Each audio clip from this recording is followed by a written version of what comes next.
Hi దోస్తులు, మేమైతే చింతకాయ పచ్చడికైతే ఇక నూనె పోసినాం, జీలకర్ర వేసిన.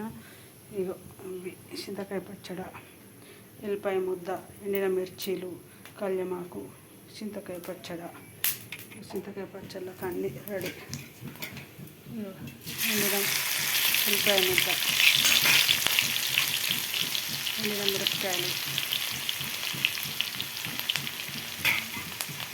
కళ్యమాకు,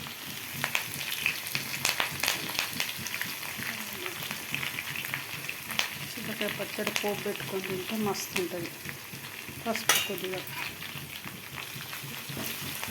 అన్నీ వేసి దోస్తులు పచ్చడి, చింతకాయ పచ్చడి వేస్తాను.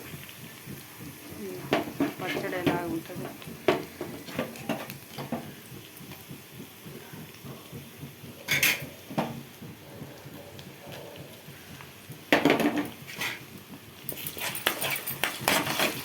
మీరు ఎట్లా తాలు పెట్టుకుంటారో, మేమైతే చింతకాయ పచ్చడి ఇట్లా తాలు పెట్టుకుంటాం దోస్తులు.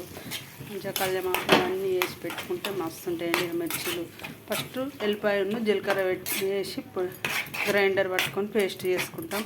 ఇప్పుడు ఎల్లిగడ్డ, ఎండుమిర్చి, జీలకర్ర అన్నీ వేసి తాలింపు వేసుకుంటాం దోస్తులు. ఇక మా చింతకాయ పచ్చడి ఎలా ఉంది దోస్తులు. బాయ్ దోస్తులు.